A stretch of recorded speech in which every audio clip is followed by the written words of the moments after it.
ஆன்லைனில் பார்த்து கொண்டிருக்கிறவங்களையும் அன்போடு கூட வாழ்த்துகிறேன். நான் உங்கள் எல்லாரையும் ஆசீர்வதிப்பாராக. 1 Corinthians chapter 1 verse 8. 1 Corinthians 1ஆம் அதிகாரம் 8வது வசனம். நம்முடைய கர்த்தராகிய இயேசு கிறிஸ்துவின் நாளிலே நீங்கள் குற்றம் சாட்டப்படாதவர்களாய் இருக்கும்படி முடிவு பரியந்தம் அவர் உங்களை ஸ்திரப்படுத்துவார். முடிவு பரியந்தம் அவர் உங்களை ஸ்திரப்படுத்துவார். முடிவு பரியந்தம் அவர் உங்களை ஸ்திரப்படுத்துவார். அந்த வசனத்தை ஆண்டவர் கொடுத்த பிறகு முதலாவது நான் செய்த காரியம் என்னவென்றால் அதனுடைய அர்த்தம் என்ன, பொருள் என்ன அப்படின்னு நான் தேடினேன். ஸ்திரப்படுத்துவார் என்றால் அர்த்தம் என்ன? ஸ்திரப்படுதல். பரிசுத்த வேத புத்தகத்தில் ஸ்திரப்படுத்துதல் அப்படிங்கிற வார்த்தை எங்கெல்லாம் வருகிறது அப்படிங்கிறத முதல்ல நான் என்ன செய்தேன் என்றால் வேதத்திலிருந்து நான் எடுத்தேன். அப்படி எடுக்கும் பொழுது கிட்டத்தட்ட ஒரு 11 தலைப்புகள் இருக்கிறது. 11 தலைப்புகள் இருக்கிறது. ஒன்று என்னவென்றால், அதாவது நம்முடைய தீர்மானங்களிலே ஸ்திரம் என்கிறது முதலாவது வேதத்தில் சொல்லப்பட்டிருக்கிற ஒரு விஷயம். நம்ம எடுக்கிற தீர்மானங்களிலே நம்ம ஸ்திரமாக இருக்கணும், கர்த்தர் நம்மை ஸ்திரப்படுத்துவார். அப்போ நீங்கள் தீர்மானங்களை எடுக்கிறோம், அந்த தீர்மானங்களில் நம்ம ஒரு ஸ்திரமாக இருக்க முடிகிறதில்லை. ஆகவே நாம் எடுத்த தீர்மானங்களிலே கர்த்தர் நம்மை ஸ்திரப்படுத்த வேண்டும். கரங்களை வைத்து கர்த்தர் மையப்படுத்துவோமா? அல்லேலூயா. இரண்டாவது, நம்முடைய குடியிருப்புகளிலே ஸ்திரம். அதுவும் வேத வசனம் அதை சொல்லுகிறது. தீர்மானங்களிலே ஸ்திரம் என்று சொல்லும்போது என்னாகமம் 30:13, நீதிமொழிகள் 20:18 ஆகிய இந்த வசனங்களிலே இது சொல்லப்பட்டிருக்கிறது. இரண்டாவது, குடியிருப்புகளிலே ஸ்திரம். என்னாகும் 30ஆம் அதிகாரம் 27வது வசனம். அப்போ நம்ம குடியிருக்கிற குடியிருப்புகள், அப்போ அந்த குடியிருப்புன்னு சொல்கிற சமயத்தில் வீடு, நாம் குடியிருக்கிற ஒரு இடம், நம்ம வீடு இருக்கிறதான ஒரு பட்டணம், அதில் ஒரு ஸ்திரத்தன்மை சில நபர்களுக்கு அவர்கள் நிரந்தரமாக ஸ்திரமாக ஒரு இடத்துல குடியிருக்க முடியாதபடிக்கு சில சூழ்நிலை இருந்து கொண்டே இருக்கும். அவர்கள் குடியிருப்பு ஒரு ஸ்திரமாக இல்லாமல் இருக்கும் பொழுது பல நிலைமைகளிலே அவர்கள் வாழ்க்கையின் தரம் என்ன செய்கிறது,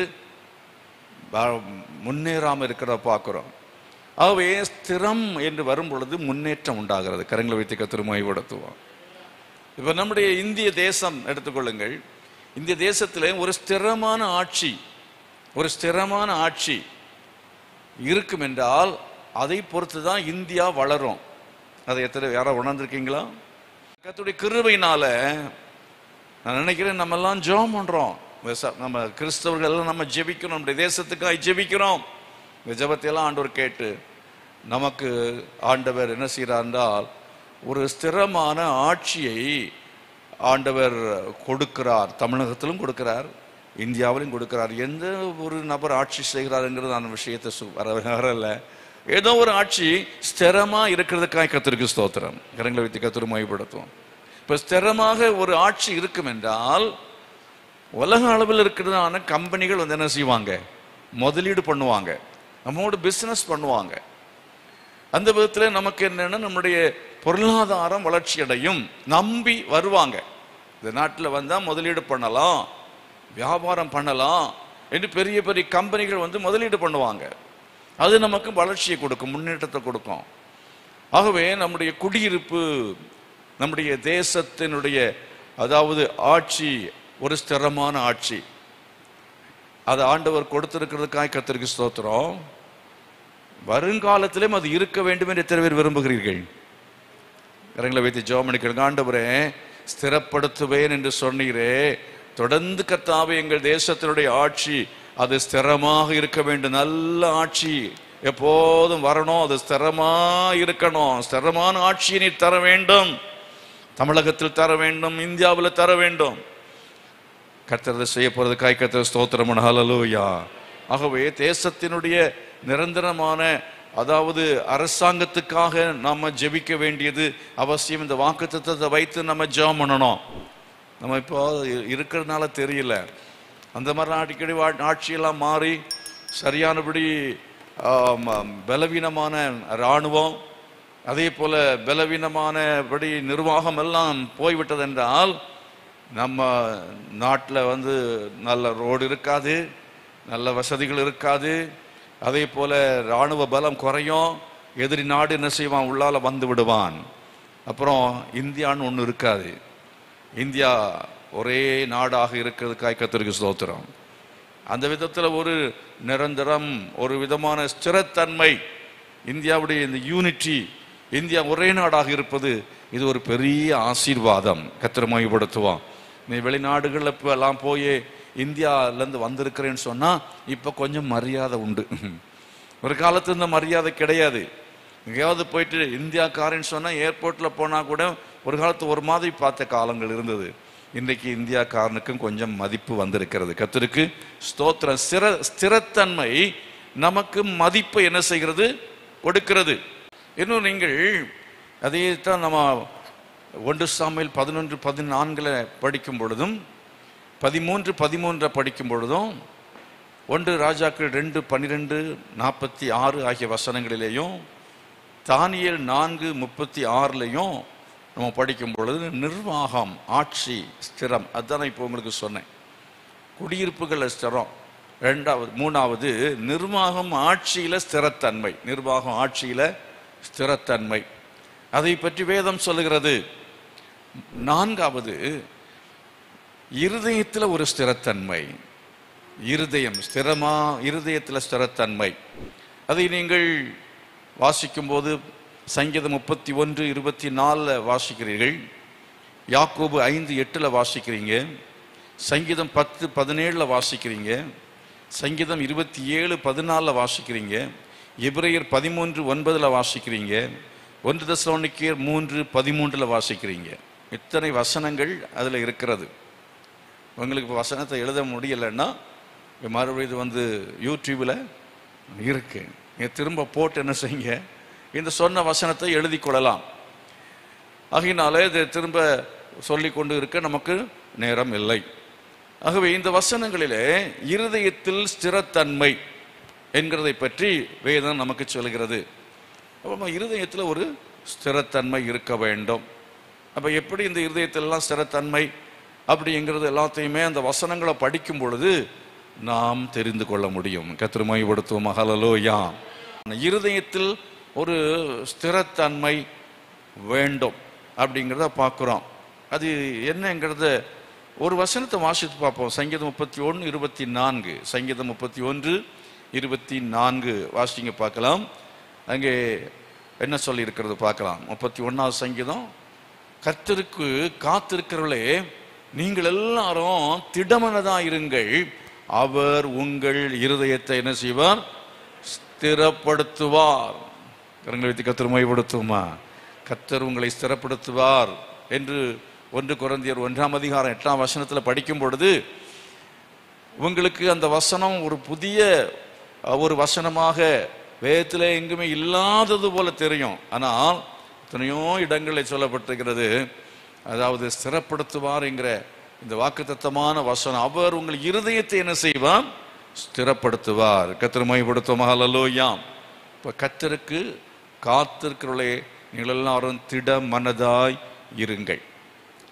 ஆண்டவர் இருதயத்தை ஸ்திரப்படுத்தணும்னு சொன்னா, ஸ்திரப்படுத்த வேண்டும் என்று சொன்னால் நம்ம கர்த்தருக்கு என்ன செய்யணுமா? காத்திருக்க வேண்டும். கர்த்தருக்கு நம்ம காத்திருக்கணும். காத்திருக்கிறது அப்படின்னு சொல்லும்போது 2 விதமாக சொல்லலாம். ஒன்று என்னன்னா, எருசலேமிலே நீங்கள் போய் காத்திருங்கன்னாங்க. மேல் வீட்டர்கள் என்ன செய்தார்கள்? போய் காத்திருந்தார்கள். அப்படின்னா ஜெபம் பண்ணினார்கள். காத்திருந்து ஒரு குறிப்பிட்ட காரியத்துக்காக வாக்குத்தத்தத்தை நிறைவேற ஜெபம் பண்ணினார்கள். அப்படி ஜெபிக்கும் பொழுது அவருடைய இருதய அவங்களுக்கு ஆண்டவர் அவங்களுடைய இருதயத்தையும் கர்த்தர் ஸ்திரப்படுத்தினார். கர்த்தருக்கு ஸ்தோத்திரம். அது மாத்திரமல்ல, நம்ம ஆண்டவர் ஒரு காரியத்தை செய்கிறது வரையிலையும் நம்ம என்ன செய்யணும்? காத்திருக்க வேண்டும்.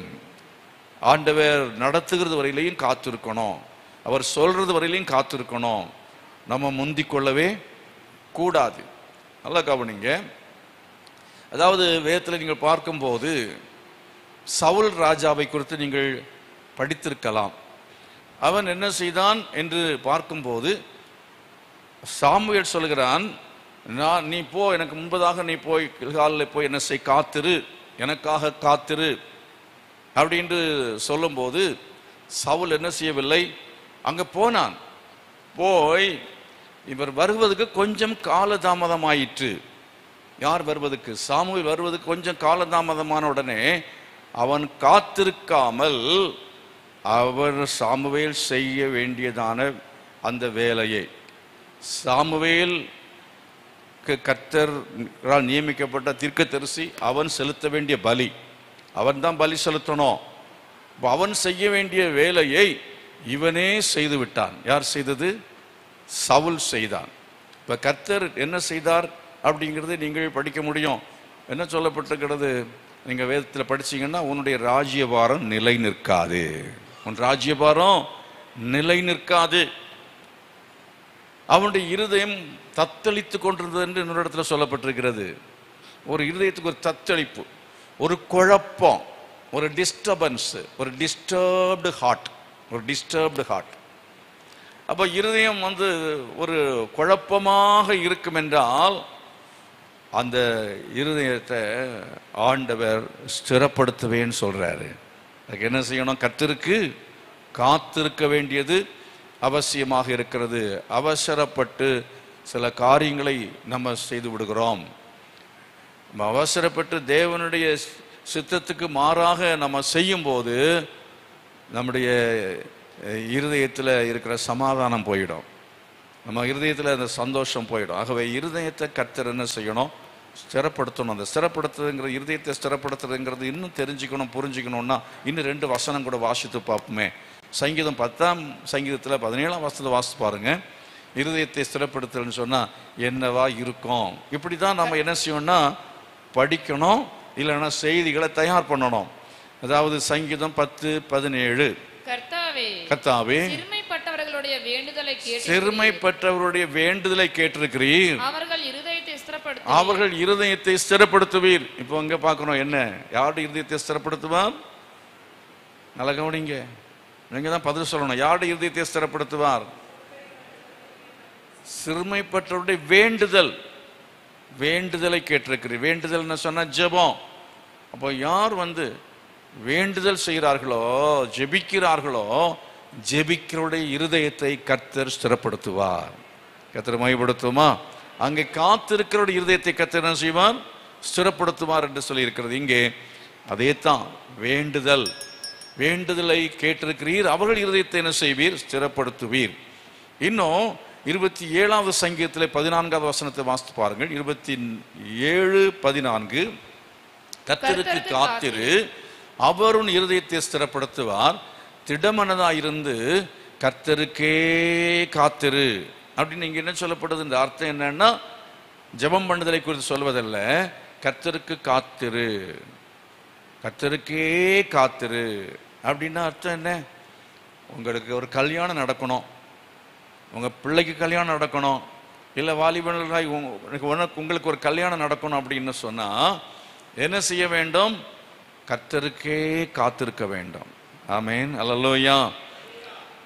அப்போ கர்த்தருக்கே காத்திருக்க வேண்டும். அவர் செய்வார், அவர் செய்யட்டும் அப்படின்னு சொல்லி காத்திருக்கும் பொழுது உங்க இருதயத்தை கர்த்தர் என்ன செய்வார்? அவர் ஸ்திரப்படுத்துவார். கரங்களை வைத்து கர்த்தர் மகிமைப்படுத்துவோமா?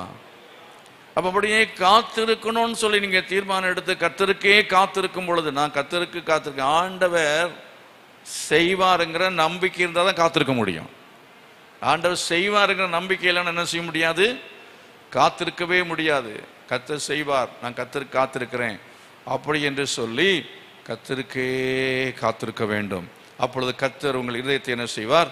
ஸ்திரப்படுத்துவார். இன்னும் நீங்கள் எபிரேயர் 13ஆம் அதிகாரம் 9ஆம் வசனத்தை படித்து பாருங்கள். எபிரேயர் 13ஆம் அதிகாரம் 9ஆம் வசனத்தில் நாம் படிக்கும்போது, பலவிதமான அந்நிய போதனைகளால் அலைப்புண்டு திரியாதிருங்கள், போஜன பதார்த்தங்களினால் அல்ல, கிருபையினாலே இருதயம் என்ன செய்யும்? ஸ்திரப்படுகிறது. அப்போ இருதயம் ஸ்திரப்படாமல் இருப்பதுக்கு காரணம் என்ன அப்படின்னா, பலவிதமான அந்நிய போதனைகள், அதாவது ஒரு குழப்பமான சிந்தனை, எது சரி எது தவறு அப்படிங்கிறதுல ஒரு ஒரு நிலையான ஒரு அனுபவம் இல்லை. எந்த உபதேசம் சரி அப்படிங்கிறது தெரியவில்லை, எந்த சபை சரி அப்படிங்கிறது தெரியல. இது மாதிரி இருக்கிறதான ஒரு நபர் என்ன செய்ய முடியாது என்றால் அவர்கள் ஸ்திரமாக இருக்கவே முடியாது. அவங்களுடைய இருதயம் எப்படி இருக்க முடியாது? ஸ்திரமாய் இருக்க முடியாது. இருதயம் ஸ்திரமாக இருக்க வேண்டும் என்றால் என்ன செய்ய வேண்டும்? போதனைகளினாலே, பலவிதமான அந்நிய போதனைகள் அலைப்புண்டு என்ன செய்யக்கூடாது? தெரியக்கூடாது. போஜன பதார்த்தங்களினால் அல்ல, கிருபையினால இருதயம் என்ன செய்யும்? ஸ்திரப்படுகிறது. கிருபை. ஆண்டவருடைய கிருபை இல்லாமல் நம்முடைய இருதயம் ஸ்திரப்படாது. அப்போ ஆண்டவருடைய கிருபைக்காக நம்ம ஜெபம், ஆண்டவரே உம்முடைய கிருபை, உம்முடைய கிருபை, உம்முடைய கிருபை. கர்த்தருடைய கிருபையினாலே நம்முடைய இருதயத்தை கர்த்தர் ஸ்திரப்படுத்துவார். பார்க்கிறோம். 1 தெசலோனிக்கேயர் 3:13. 1 தெசலோனிக்கேயர் 3:13. இவ்விதமாய் நம்முடைய கர்த்தராகிய இயேசு கிறிஸ்து தமது பரிசுத்தவான்கள் அனைவரோடும் கூட வரும்போது நீங்கள் நம்முடைய பிதாவாகிய தேவனுக்கு முன்பாக பிழையற்ற பரிசுத்தம் உள்ளவர்களாக இருக்கும்படி உங்கள் இருதயங்களை ஸ்திரப்படுத்துவாராக. ஒவ்வொரு வசனங்களையும் பல வசனங்களை படிக்கும் பொழுது நம்மளுடைய அதனுடைய அர்த்தம் என்ன செய்யுது? கொஞ்சமாக நமக்கு புரிய ஆரம்பிக்க. பார்த்தீங்களா? இப்போ இதில் இன்னும் கொஞ்சம் கூட நம்ம கண்ணு திறக்குது. என்ன சொல்லப்பட்டிருக்கிறது? நீங்கள் நம்முடைய பிதாவாகிய தேவனுக்கு முன்பாக பிழையற்ற பரிசுத்தம் உள்ளவர்களாக இருக்கும்படி உங்கள் இருதயங்களை ஸ்திரப்படுத்துவாராக. ஆமென். ஹல்லேலூயா. அப்போ இருதயத்தை ஆண்டவர் ஸ்திரப்படுத்துவார் சொன்னா பிழையற்ற காரியத்தில், அதே போல அதாவது உபதேசத்தில் இன்னும் ஒரு காரியம் சொல்ல, இங்கே பிழையற்ற பரிசுத்தம் உள்ளவர்களாக இருக்கும்படி பரிசுத்த ஜீவியத்தில் என்று சொல்லும் பொழுது அதுதான் இருதயத்தின் ஸ்திரம் என்று சொன்னால் அதை தான் குறிக்கிறது. கர்த்தர் மகிமைப்படுவாராக. ஹல்லேலூயா. இருதயத்தை ஸ்திரப்படுத்துவாராக என்று சொன்னால் இருதயத்தை எதில் ஸ்திரப்படுத்தணும்? இப்போ சொல்லுங்க. இந்த வசனத்திலிருந்து வெளியே மிக தெளிவாய் நமக்கு தெரிகிறது, பரிசுத்தத்தில் ஸ்திரம். ஆமென். ஹல்லேலூயா. இருதயத்தை ஸ்திரப்படுத்துவாராக, கிருபையினாலே ஸ்திரப்படுத்துவாராக, காத்திருந்தா ஸ்திரப்படுத்துவார், ஜெபம் பண்ணா ஸ்திரப்படுத்துவார். இதெல்லாம் செய்தா இருதயத்தை எதில் ஸ்திரப்படுத்துவார்? பரிசுத்தத்தில் ஸ்திரப்படுத்துவார். இப்ப இருதயத்தின் ஸ்திரம் என்றால் பரிசுத்த ஜீவியத்திலே ஸ்திரம். கர்த்தர் மகிமைப்படுத்தும். ஹல்லேலூயா. இருதயத்தில் எல்லா விதமான அசுத்தமான காரியங்களும் இருக்கிறது. இருதயத்திலிருந்து பொல்லாத யோசனைகள், பல காரியங்கள், இருதயமே திருக்குள்ளதும் கேடுள்ளதுமாக இருக்கிறது. ஆகவே இந்த இருதயத்தில் ஒரு பரிசுத்தம் இல்லை. அதான் தாவீது ஜெபிக்கிறான். 53ஆம் சங்கீதத்தில் படித்து பாருங்கள். அதாவது அந்த 53ஆம் சங்கீதத்தில் படிக்கும் பொழுது, தேவனே உம்முடைய கிருபையின்படி எனக்கு இரங்கும் என்று சொல்லி அவன் இருதயம் நொறுங்குகிறான். நறுங்குண்ட இருதயத்தை புறக்கணியீர் என்று சொல்லுகிறதை பார்க்கிறோம். அப்படி இருக்கும் பொழுது நம்ம பாவத்தையும் அறிக்கை செய்கிறான். தான் செய்த பாவத்தை எல்லாம் அறிக்கை செய்து மனம் திரும்புகிறான். ஆண்டவரே, என் இருதயம் பொல்லாத இருதயமா இருக்கிறது. இருதயத்தின் நினைவுகள், இருதயத்தின் சிந்தனைகள். இப்போ இருதயத்தில் அவனுக்கு என்னன்னா அங்கே ஒரு மோசமான எண்ணம் வந்தது. என்ன? பக்சைபாள் பக்கமாக திரும்பிடுச்சு இருதயம். அப்படி இருதயம் வேற எங்கேயோ பக்கம் திரும்பிடுச்சு. கரங்களை வைத்து கர்த்தர் மகிமைப்படுத்துவோம். ஹல்லேலூயா. நான் சொல்ற எத்தனை பேர் வழங்கிக்கிறீங்க? இப்போ இருதயம் இப்போ எந்த பக்கமாக இருக்கு?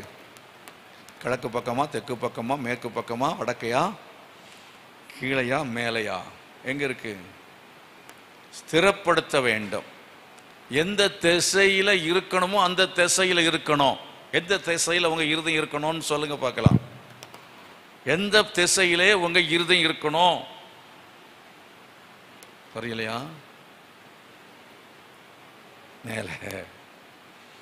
மேல இருக்கணும். அப்போ நம்ம இருதயம் பரலோகத்துக்கு நேரா இருக்க வேண்டும். கர்த்தருக்கே காத்திரு. இருதயம் என்ன செய்யணும்? மேல் நோக்கி இருக்க வேண்டும். அநேகருடைய இருதயம் பூமியில் உள்ளவைகள் பூமிக்குரியவைகள் அல்ல, மேலானவைகளையே நாடுங்கள். பிரைஸ் தி லார்ட், ஹல்லேலூயா. அநேகருடைய இருதயம் எதை நாடுகிறது? பொன்னையும் பொருளையும் உலகத்தின் காரியங்களையும் அசுத்தங்களையும் அது நாடுகிறது, தேடுகிறது. கேட்டிருப்பீங்க, பிரசங்கமார் பண்ற பிரசங்கத்தில் ஒரு கதை சொல்லுவாங்க. காஸ்பல் மீட்டிங்கில் இந்த பன்றின்னு ஒன்று இருக்கு பாருங்க. இது எப்போவுமே அது மேலே பார்க்கவே பார்க்காது, எப்பவும் பார்க்காது, கீழே தான் பார்த்துக்கிட்டே நடக்கும். அது எதை பார்த்து நடக்கும்? எங்கேயாவது சாக்கடை இருக்கா, அசுத்தம் இருக்கா அப்படி என்று பார்த்து கொண்டு நடக்கும். அது மேலே பார்க்கறதே கிடையாது. ஆனால் ஒரு நாளில் தான் பார்க்குமா. எப்போ பார்க்கும்? வந்து அதை பிடிச்சி அதனுடைய கால் நாளையும் வச்சு கட்டி என்ன செய்வாங்கன்னு சொன்னால், இப்போ எல்லாம் எப்படி கொண்டு போகிறாங்கன்னு தெரியாது. அந்த நாட்களில் என்ன பண்ணுவாங்கன்னா, சைக்கிளில் பின்னால் வச்சு கட்டுவாங்க. சைக்கிளில் பின்னால் வச்சு கட்டும்போது 4 கால் இப்படி கட்டும்போது இப்படி கட்ட முடியாது. முதுகு அந்த கேரியரில் வச்சு கால் 4ம் மேலே இருக்கும், தலையும் அப்போ என்ன செய்யும்? மேல் நோக்கி இருக்கும். அப்பத்தான் அதோட இருதயம் மேலே, அது இருதயம் பூமியை பார்த்துட்டு இருந்துச்சு. இப்போ அது அப்போதான் முதல் முறையாக வானத்தை பார்க்குது. சிலர்லாம் முதல் முறையாக ஆண்டவரேன்னு கூப்பிடுறது எப்போ தெரியுமா? ஐசியூவில் இருக்கும்போது. ஐசியூவில் அட்மிட் பண்ண பிற்பாடு என்ன செய்வான்னா, ஆண்டவரே என்னை காப்பாற்றுங்க, என்னை காப்பாற்றுவீங்கன்னா இனி ஒழுங்கான சாட்சிக்கு போவேன், இனி நமக்கு ஊழியமே செய்வேன். இப்போ இருதயம் என்னன்னா, அந்த வியாபாரம் கூட வயிறு. சில வயிறுன்னு சொல்லி ஓடிக்கிட்டே இருக்கிறாங்க.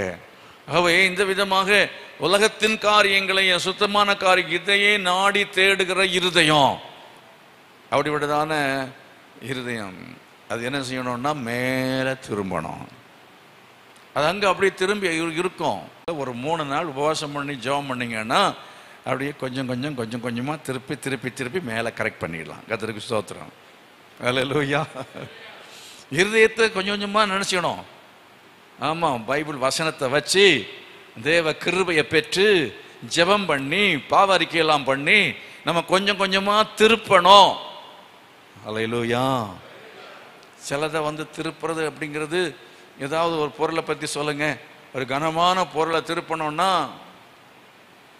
லகுவான காரியமே இல்லை, இல்லையா? தலை குப்புற கிடக்கிற ஒன்றை திருப்பணும் அப்படின்னா, ஒரு லாரி கவிந்து போன லாரி இப்போ திருப்பணும் அப்படின்னு வச்சிங்க, முடியுமா? இயேசுவின் நாமத்தில் திரும்புவாயாக அப்படின்னா திரும்பிடுமா? திரும்பாது. அங்கே அதுக்கு வேணும், இழுக்கிறதுக்கும் தூக்கிறதுக்கும் புரட்டுறதுக்கும் என்னன்னோ வேணும். அதுக்கு விழும்போது ஈஸியாக விழுந்துச்சு. விழும்போது என்ன நம்மகிட்ட கேட்டுட்டா விழுந்தது, நான் விழணுமா வேண்டாமான்னு அது பாட்டுக்கு விழுந்துச்சு. அது ஒரு பெரிய விஷயம் இல்லை, ஒரு செகண்டில் 1 மினிட்ல கவர்ந்துருது. ஆனால் இப்போ அதை நிமித்துறது ரொம்ப ரொம்ப கஷ்டம். தாவீது கவிழும் போது ரொம்ப ஈஸியாக கவர்ந்துச்சு அந்த வண்டி. ஆனால் நிமித்துறதுக்கு ரொம்ப நாள் ஆச்சுது. நாத்தான் வந்தார், அவர் என்ன செஞ்சார், ஸ்க்ரூ எல்லாம் போட்டு கொஞ்சம் எங்கெல்லாம் பண்ணணுமோ எல்லாத்தையும் பண்ணி எடுத்து கடைசியில் நேர நிறுத்தப்பட்டது. கரங்களை வைத்து கர்த்தரை மகிமைப்படுத்துவான். அவன் இருதயத்தை நிறுத்தின பிற்பாடு அவனை குறித்து சொல்லப்படுதான். இங்கே 2 சாமுவேல் 7ஆம் அதிகாரம் 16வது வசனத்தில் சொல்லுகிறத பார்க்குறீங்க. 2 சாமுவேல் 7:16 என்று நினைக்கிறேன். வாசித்து பாருங்கள். உன் வீடும் உன் ராஜ்யமும் என்றென்றைக்கும் உனக்கு முன்பாக ஸ்திரப்பட்டிருக்கும். உன் ராஜாசனம் என்றென்றைக்கும் நிலை பெற்றிருக்கும் என்கிறார் என்று சொன்னார். அப்போ இருதயம் மேல அது திருப்பப்பட்டால், மேலே திருப்பப்பட்டு அது ஸ்திரப்படணும். கவனிக்கிறீங்களா இல்லையா? சில இருதயம்லாம் இப்போ கூட கீழே இப்படி தான் இருக்கு. இருக்கிற இருப்பை பார்த்தாலே தெரியும், இப்படியே தான் இருக்கும். அந்த சபையில் வந்தால் இப்படியே உட்காந்துருப்பாங்க. இங்கே வந்தாவது கொஞ்சம் இப்படி மேலே பார்க்கலாமே, இங்கே வந்தாவது கொஞ்சம் கையை வைத்தலாமே. இப்படி கையை கட்டி இப்படியே தான் நிற்கும் சில கேஸ். அசையவே அசையாது, கவுந்து கிடக்குது இந்த வண்டி. இதை நிமித்துறதுக்கு நாங்கள் என்ன பாடுபடணும்? ஆராதனை நடத்துகிறவங்க கொஞ்சம் பாடுபடுவாங்க, கையை வைத்து ஆண்டவர் அந்த அப்படி பண்ணுவார், இப்படி பண்ணுவார், மிரட்டி பார்ப்பாங்க, உருட்டி பார்ப்பாங்க, ஆறுதலாக சொல்லி பார்ப்பாங்க. ஒன்றும் அசையவே அசையாது, கமந்தாலே கிடக்கும். கர்த்தர் வந்து நிமித்துறதுக்கு கடைசியில் நான் சொன்ன மாதிரி எங்கே கொண்டு போய் வைப்பார்? ஐசியூவில். அதான் ஒருத்தர் சொன்னார், ஐசியூன்னு அர்த்தம் என்னன்னு சொன்னார் ஒருத்தர். நான் சின்னா பார்க்குறேன், யூனா ஐசியூவில் உட்கார்ந்து இருப்பாங்க, படுத்தான இருப்பாங்க. அப்போ ICU அப்படிங்கிறாரு. அப்போ அங்கே ஐசியூவில் பார்த்துட்டு அப்புறம் ஆண்டவர் என்ன செஞ்சிருவாரு? இறுதியும் நிமித்தப்பட்டதுனால கர்த்தர் அவங்கள விடுதலையாக்கி வீட்டுக்கு கொண்டு வந்துருவாரு. வீட்டுக்கு வந்தோடனே மறுபடியும் உடனே ஆரம்பிச்சிருவான். என்ன படம் பார்க்கலாம்? அந்த பழைய சீரியல் எடு, திருப்பியும் குப்பி எடு, அப்படியே சிகரெட்டை எடு, அப்படியே அங்கே போ, மறுபடியும் கமந்துரும். ஒரேடியாக கமரா சிலருக்கு கொஞ்சம் கொஞ்சம் கொஞ்சம் கொஞ்சம் கொஞ்சமாக கவந்துடும். ஒரேடியாக கவந்து விடாது, கொஞ்சம் கொஞ்சமாக கவந்து விடும்.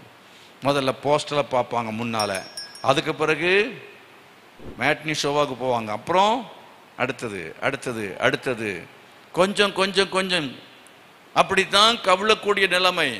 உங்கள் இருதயத்தை நேராக்க வேண்டும். எதுக்கு? எனக்கு ஒத்தாசைவரும் பர்வதங்களிராய் என் கண்களை ஏறெடுக்கிறேன். வானத்தையும் பூமி உண்டாக்கின கர்த்தர் எனக்கு என்ன வரும்? ஒத்தாசைவர். என் காலை தள்ளாட விட்டார். என்னை காக்கிறவர் உறங்கார். இஸ்ரவேலை காக்கிறவர் உறங்குவதும் இல்லை, தூங்குவதும் இல்லை. அப்ப என்ன செய்யணும்? ஒத்தாசை கண்களின் ஏறெடுக்கணும். திரும்பவே விடக்கூடாது, திரும்பவே விடக்கூடாது. டெய்லி நம்ம வேத புத்தகத்தை வாசித்தோம்னா கொஞ்சம் சரிஞ்சிருந்தாலும் திருப்பிடலாம். கர்த்தருக்கு ஸ்தோத்திரம். ஒரு மாதம் பைபிளை வாசிக்கலைன்னா திரும்பி சரிஞ்சு சரிஞ்சு சாஞ்சு சாஞ்சு சாஞ்சி சாஞ்சி கிடக்கும். ஒரு வாரம் திங்கட்கிழமையில சனிக்கிழமை பைபிளை வாசிக்கலைன்னா ஞாயிற்றுக்கிழமை இங்கே வரும்போது எப்படி கிடப்பீங்க? திரும்ப தூக்கி நிறுத்தக்கு நாங்கள் படாத பாடுபடணும். அப்புறம் நேரம் தூக்கி நிறுத்திட்டு விட்டாச்சுன்னா அங்கே போய் அடுத்தது இன்னும் ஒரு வாரம் நீங்கள் ஒன்றும் பைபிளே படிக்கலைன்னா சாஞ்சிரும். அது ஸ்திரமா நிற்கணும்னா இயேசு என் அஸ்திபாரம். ஹல்லேலூயா. இயேசுவை அஸ்திபாரமாக கொண்டு வசனத்தின் மேலே கட்டப்பட வேண்டும். தேவனுடைய வசனத்தை நீங்கள் அஸ்திபாரமாக போட்டு வசனத்தின் மேல் நின்றால்தான் ஸ்திரமாக உங்க இருதயம் இருக்கும். கர்த்தரை மகிமைப்படுத்தும். ஹல்லேலூயா. கையிலவத்தி கேளு, ஆண்டவரே என் இருதயத்தை ஸ்திரப்படுத்துங்கப்பா. என் இருதயம் என்ன செய்ய? திரும்புகிறது, உலகத்தினராய் திரும்புகிறது, உலக உல்லாசத்துக்கு நேராய் திரும்புகிறது, சிற்றின்பத்துக்கு நேராய் திரும்புகிறது, பாவத்து காரியங்களுக்கு நேராய் திரும்புகிறது. ஆண்டவரே இருதயத்தை ஸ்திரப்படுத்துவீராக என்று சொல்லி நம்ம கேட்கணும். 2 சாமுவேல்ல 7ஆம் அதிகாரத்தில் 8வது வசனம் சொல்கிறது, ஆடுகளின் பின்னே நடந்த உன்னை நான் ஆட்டு மந்தையை விட்டு எடுத்து. அப்ப எந்த இடத்துல எந்த நிலைமையில இருந்ததான தாவீதை கர்த்தர் அவனுக்கு ராஜாவை ஆக்கி அவனுடைய ராஜ்யபாரத்தை ஸ்திரப்படுத்தினார் என்கிறத நமக்கு பார்க்கிறோம். எந்த நிலைமையில நீங்க நினைக்கலாம், எனக்கு அப்படி ஆண்டவர் ஆத்துமாக்களை தருவாரா? எனக்கென்று ஒரு ராஜ்யத்தை, ராஜ்யம் சொன்னா என்ன? 50 பேருக்கு கர்த்தர் உங்களை ராஜாவாய் மாற்றுவார். ஆமென். ஒரு 10 பேருக்கு கர்த்தர் உங்களை ஒரு தலைவனாக மாற்ற முடியும். நீங்க நினைக்கலாம், இந்த தாவீதவன் அவன் பெரிய வேற ஒன்றும் பெரிய படிப்பு ஒன்றும் கிடையாது. அவன் ஆடுகளுக்கு பின்னே நடந்த அவனை கர்த்தர் என்ன செய்தார்? ராஜாவாக மாற்றினார்.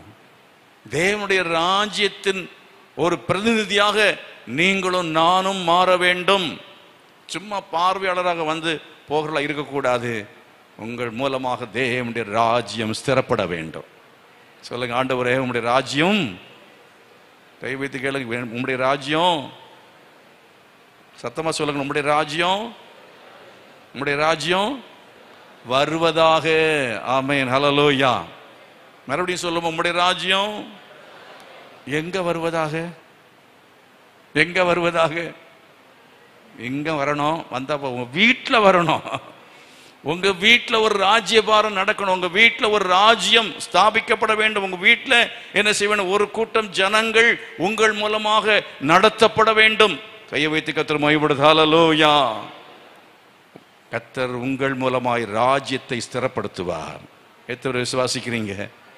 உங்கள் மூலமாய் தேவனுடைய ராஜ்யத்தை கர்த்தர் ஸ்திரப்படுத்துவார். இந்த சேலத்தில் இருக்கிற 15 லட்சம் மக்கள் இருக்கிறாங்கன்னா இந்த 15 லட்சம் மக்களும் ரட்சிப்புக்குள்ளே வர்றது சாத்தியமாகும். விசுவாசிக்கிறீங்களா? எத்தனை பேர் விசுவாசிக்கிறீங்க? சமயம் போயிட்டே இருக்கு இல்லையா? ஆகவே 4 விஷயத்தை நான் உங்களுக்கு சொன்னேன். 4வது சொன்னது இருதயத்தை கர்த்தர் ஸ்திரப்படுத்துவார். 4வது என்ன? இருதயத்தை ஸ்திரப்படுத்துவார். தீர்மானங்களில் ஸ்திரம், 2வது குடியிருப்பில் ஸ்திரம், நிர்வாகம் மற்றபடி ஆட்சியிலே, அதாவது தேசத்தில் ஆட்சி ஸ்திரமான ஆட்சி, ஸ்திரமான நிர்வாகம். அதே போல இருதயத்தில் கர்த்தர் ஸ்திரத்தை ஏற்படுத்த, ஸ்திரத்தன்மை, இருதயத்தை ஸ்திரப்படுத்துவார். 5வது சொல்லி நான் முடிக்கலாம்னு நினைக்கிறேன். சங்கீதம் 17:5. சங்கீதம் 17:5 வாசித்து பாருங்க. சங்கீதம் 17:5 சொல்லுகிறது, என் காலடிகள் வழுவாதபடிக்கு என் நடைகளை உம்முடைய வழிகளில் ஸ்திரப்படுத்தும். எத்தனை பேர் பைபிள் கொண்டு வந்திருக்கீங்க? அடுத்து காட்டுங்க பார்க்கலாம். பைபிள் கொண்டு வந்திருக்கீங்களா? கையை வச்சு ஆண்டவரே இந்த வேதத்தை கொடுத்ததுக்காக ஸ்தோத்திரம்னு சொல்லுங்க. ஹல்லேலூயா. வேதம் சொல்றது, உங்கள் பாதைக்கு இது தீபம், உங்கள் பாதைக்கு இது தீபமாக இருக்கிறது. உங்கள் வழிகளிலே நடப்பதற்கு இந்த வேத புத்தகம் உங்களுக்கு என்ன செய்யும் என்று சொன்னால் வழிகாட்டுகிறதான ஒரு தீபமாக இருக்கிறது. ஆகவே இதை வைத்துதான் நீங்க என்ன செய்ய முடியும்னா நடக்க முடியும். இப்ப நீங்க எங்கேயாவது கார்ல போனோம்னா உங்களுக்கு இப்போ என்ன தேவைப்படுது? எது இல்லைன்னா முடியாது. ஜிபிஎஸ் அப்படின்னு இருந்துச்சு ஒரு காலத்துல, தனியா இருந்துச்சு. இப்போ கூகுள் மேப்பை தட்டிட்டு போட்டு போயிட்டே இருப்போம் இல்லையா? உங்க வீட்டில் ஒரு சாப்பாடு கொண்டு தரணும்னாலும் என்ன செய்யுங்க, உங்களுடைய லொக்கேஷனை போட்டால் தான் அவன் கரெக்டாக கொண்டு வந்து வீட்டில் சேர்க்கிறான். அதே மாதிரி உங்க வாழ்க்கை தடுமாறாமல் சரியானபடி போய் சேர வேண்டிய காலத்தில் போய் சேர வேண்டிய இடத்துல போய் சேரணும் அப்படின்னு சொன்னா, உங்கள் இலக்குகளை அடைய வேண்டும் என்றால், உங்கள் லட்சியங்களை அடைய வேண்டும் என்று சொன்னால் கர்த்தர் உங்கள் நடைகளை ஸ்திரப்படுத்துவாராக. ஆமென். ஹல்லேலூயா. இஸ்ரவேல் ஜனங்கள் அவர்களுடைய பாதையில ஆண்டவர் மேக ஸ்தம்பத்தையும் அக்னி ஸ்தம்பத்தையும் வைத்தவர்களை வழிநடத்தி அவர்களை கர்த்தர் என்ன செய்தார் என்றால் கானானிலே கொண்டு போய் சேர்த்தார். ஆனால் வழியிலே நிறைய பேர் என்ன செய்தார்கள்? அழிந்து போனார்கள் என்று சொல்லி பார்க்கிறோம். ஆகவே உங்க வாழ்க்கையிலையும் என்னன்னு சொன்னா சில சமயத்தில் என்னன்னா ஒரு தள்ளாட்டம் வரும். என்ன தள்ளாட்டம்? நம்ம நடந்து போயிட்டு இருக்கும்போது அந்த சமயத்தில் பலன் இல்லைன்னா நம்ம என்ன செய்வோம்? கொஞ்சம் என்ன செய்வோம்? தள்ளாடுவோம் இல்லையா? கிறிஸ்தவ ஜீவியத்திலையும் ஒரு தள்ளாடுதல் வரும், ஒரு தள்ளாட்டம் வரும். அதைத்தான் நீங்க வேதத்தில் வாசிக்கும் பொழுது 27வது சங்கீதம் தானா அங்க நீங்க வாசிக்கிறீங்க பாருங்க. 27வது சங்கீதம் நினைக்கிறேன். 26வது சங்கீதம் 1வது வசனம் 26:1 வாசித்து பாருங்க. கர்த்தாவே என்னை நியாயம் விசாரியும், நான் என் உத்தமத்திலே நடக்கிறேன், நான் கர்த்தரை நம்பி இருக்கிறேன், ஆகையால் நான் தள்ளாடுவதில்லை. ஆகையால் நான் என்ன செய்வதில்லை? தள்ளாடுவதில்லை. ஆவிக்குரிய ஜீவியத்திலே ஒரு தள்ளாட்டம் வருகிறதா? நீங்க வாசிக்கிறதான சமயத்தில் 12வது வசனத்தை வாசித்து பாருங்க. 11வது வசனம், நானும் என் உத்தமத்திலே நடப்பேன். அப்புறம் 12வது வசனம், என் கால் செம்மையான இடத்திலே நிற்கிறது, சபைகளிலே நான் கர்த்தரை என்ன செய்வேன்? துதிப்பேன். இன்னும் பல காரியங்களை மேலே சொல்றாரு. நாங்க உட்கார மாட்டேன், அதை செய்ய மாட்டேன், இதை செய்ய மாட்டேன், அப்படி இருப்பேன், இப்படி இருப்பேன், பல காரியங்கள் அவர் சொல்றாரு. அவ்விதமாய் நாம் என்ன செய்ய வேண்டும் என்று சொன்னால், நம்முடைய வாழ்க்கையில கால்கள் தள்ளாடாமல் இருப்பதற்கு நம்ம வாழ்க்கையில நம்ம என்ன செய்யணுமோ அதை செய்யணும். துன்மார்க்குடைய ஆலோசனை நடவாமலும் பாவிகளுடைய வழியில் நில்லாமலும் பரியாசக்கார் உட்காரும் இடத்தில் உட்காராமலும் இரவும் பகலும் கர்த்தருடைய வேதத்தில் தியானமாய் இருக்கிற மனுஷன் பாக்கியவா. நீர்க்கால்வருமாய் நடப்பட்டு தன் தன் கனியை தந்து இலையுதல் இருக்கிற மரத்தை போல் அவன் இருப்பான். துன்மார்க்கர் என்ன செய்வார்கள்? அவர்கள் இடறி விழுவார்கள். கர்த்தருக்கு ஸ்தோத்திரம். நான் நீதிமான் இடறி விழப்போறதே இல்லை. கர்த்தருக்கு ஸ்தோத்திரம். ஹல்லேலூயா. நீதிமான் 7 தரம் விழுந்தால் என்ன செய்வான்? எழுந்திருப்பான். உங்களுக்கு வீழ்ச்சி வரலாம், ஆனால் கர்த்தர் உங்களை தூக்கி நிறுத்துவார். எத்தனை பேர் விசுவாசிக்கிறீங்க? ஒருவேளை உங்கள் வாழ்க்கையில் நீங்கள் தள்ளாடி கொண்டிருக்கலாம், உங்களுடைய வியாபாரம் தள்ளாடி கொண்டிருக்கலாம், குடும்ப ஜீவன் தள்ளாடி கொண்டிருக்கலாம், ஆவிக்குரிய ஜீவன் தள்ளாடி கொண்டிருக்கலாம். இந்த உபவாச நாட்களில் நம்ம உட்கார்ந்து ஆண்டவரை நோக்கி நம்ம ஜெபம் பண்ணி கர்த்தரை நாம் தேடுவோம் என்று சொன்னால் என்ன தேடி என்ன செய்யணும்? 26ஆம் சங்கீதத்தில் நீங்க 2ஆம் வசனத்தை வாசித்து பாருங்க. கர்த்தாவே என்னை பரீட்சித்து என்னை சோதித்து பாரும், என் உள்ளந்தரியங்களையும் என் இருதயத்தையும் புடமிட்டு பாரும் என்று சொல்லி தேவ சமூகத்தில் நாம் என்ன செய்ய வேண்டும் என்ற நம்மை ஆராய்ந்து பார்த்து நம்மை சரிப்படுத்தும் பொழுது நம்முடைய கால்களை கர்த்தர் என்ன செய்ய? மான்களின் கால்களை போல் ஆக்குவார். கர்த்தர் மகிமைப்படுத்துமா? மான்களின் கால்களை போல் ஆக்குவார். கர்த்தர் நம்முடைய வாயிலே புதுப்பாட்டை தருவார். நம்ம வேகமா ஓட முடியும். Praise the lord. ஹல்லேலூயா. ஏன் கால் தள்ளாடு தெரியுமா? வேகமா ஓட முடியல. அறை கட்டப்பட வேண்டும். ஆகாபுக்கு முன்பதாக எலியா என்ன செய்தான்? தான் அறையை கட்டி கொண்டு ஓடினான் என்று சொல்லப்பட்டிருக்கிறது. உங்க மனதில் இருக்கிற அந்த மனதை என்ன செய்யணும்? மனதின் அறை என்ன செய்யணும்? கட்டணும். ஒரு செல்ஃப் கண்ட்ரோல். உங்க மனதை அலைய விடக்கூடாது. நீங்க மனதில் நல்ல ஒரு தீர்மானம் இங்க சொல்றான் பாருங்க. நான் என்ன செய்வேன்? நான் பாவிகளோடு நான் உட்கார மாட்டேன்னு எல்லாம் சொல்லி தீர்மானம் எடுக்கிற மாதிரி நாம் ஒரு நல்ல ஒரு ஸ்ட்ராங் டிசிஷன் எடுத்து நம்ம என்ன செய்யணும்னு சொன்னால் நம்மளுடைய மனதை அலைய விடாமல் இருக்கிற சமயத்தில் நம்முடைய கால்களை கர்த்தர் தள்ளாடவே விட மாட்டார். கர்த்தர் மகிமைப்படுத்தும். ஹல்லேலூயா. எத்தனை பேர் விசுவாசிக்கிறீங்க? கர்த்தர் உங்களை ஸ்திரப்படுத்துவார். உங்கள் நடைகளை கர்த்தர் என்ன செய்வார்? ஸ்திரப்படுத்துவார். எல்லாரும் எழுப்பி நிற்போமா? ஓ ஹல்லேலூயா. உமக்கு ஸ்தோத்திரம். எங்கள் நடைகளை ஸ்திரப்படுத்தும் தேவனை துதித்திடுவோம். சபையில் தேவன் எழுந்தருள ஒரு மனதோடு அவர் நாமத்தை துதிகள் செலுத்தி போற்றிடுவோம். ஒரு மனதோடு அவர் நாமத்தை துதிகள் செலுத்தி போற்றிடுவோம். அல்லேலூயா தேவனுக்கே, அல்லேலூயா கர்த்தருக்கே, அல்லேலூயா பரிசுத்தர்க்கே, அல்லேலூயா ராஜனுக்கே, அல்லேலூயா தேவனுக்கே, அல்லேலூயா கர்த்தருக்கே, அல்லேலூயா பரிசுத்தர்க்கே, அல்லேலூயா ராஜனுக்கே. எங்கள் காலடி வழுவிடாமல் எங்கள் நடைகளை ஸ்திரப்படுத்தும். எங்கள் காலடி வழுவிடாமல் எங்கள் நடைகளை ஸ்திரப்படுத்தும். கண்மணி போல காத்தருளும். கிருபையால் நீதம் வழி நடத்தும். கண்மணி போல காத்தருளும். கிருபையால் நீதம் வழி நடத்தும். அல்லேலூயா கரங்களை அசைத்து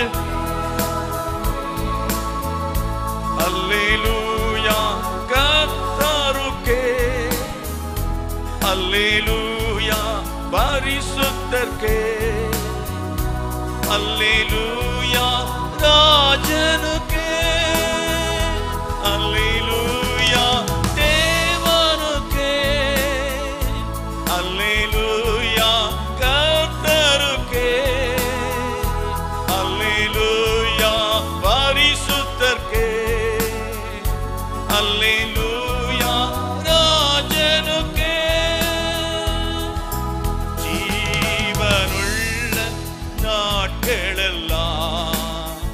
நன்மை கிருபை தொடர்ந்திடவே ஜீவனுள்ள நாட்களெல்லாம் நன்மை கிருபை தொடர்ந்திடவே வேதவசனம் கீழ்ப்படிவோம் தேவ சாயலாய் மாறிடுவோம் வேதவசனம் கீழ்ப்படிவோம் தேவ சாயலாய் மாறிடுவோம்.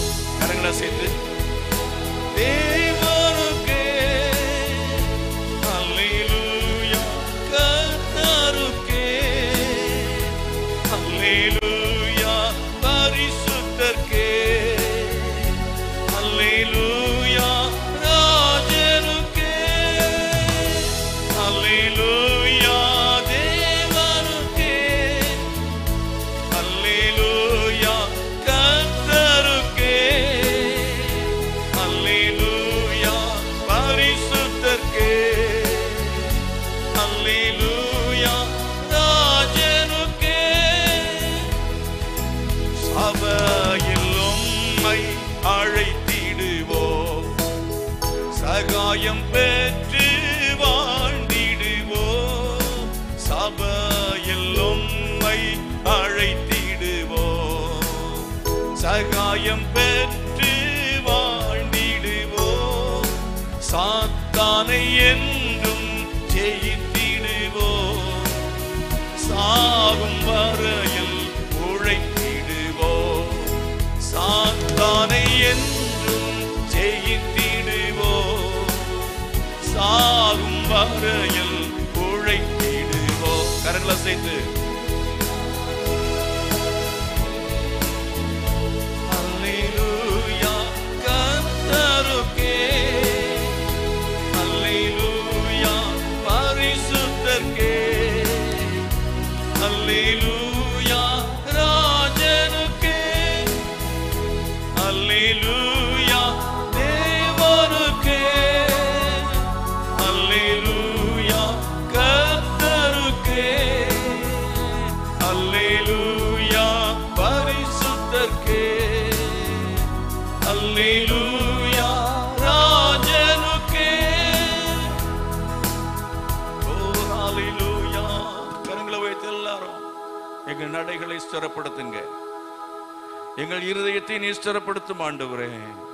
ஓ எங்கள் குடியிருப்புகளை ஸ்திரப்படுத்தும் எங்கள் குடும்பத்தை ஸ்திரப்படுத்தும் எங்கள் குடும்ப வாழ்க்கையை ஸ்திரப்படுத்தும். தேவ சமூகம் எல்லாரும் கேளுங்க ஆண்டவரே எங்களை நீ ஸ்திரப்படுத்துவீராக. ஓ ஹalleluya. Thank you Jesus. சேர்ந்து சொல்லுவோம். என் ஆத்துமாவே கர்த்தரை ஸ்தோத்திரி என் முழுமை பரிசுத்த நாமத்தை ஸ்தோத்திரி என் ஆத்துமாவே கர்த்தரை ஸ்தோத்திரி கர்த்தர் செய்த சகல உபகாரங்களை மறவாதே. ஆமென். நம்முடைய கர்த்தர் ரட்சகருமாய் இருக்கிற இயேசு கிறிஸ்துவின் கிருபையும் பிதாவாகிய தேவனுடைய அன்பும் பரிசுத்த ஆவியானுடைய அந்யோன்யமும் சமாதானம் பாதுகாவல் நம் அனைவரோடும் சகல பரிசுத்தவான்களோடு கூட இன்றும் இன்றைக்கு நிலைத்திருப்பதாக. ஆமென். God bless you.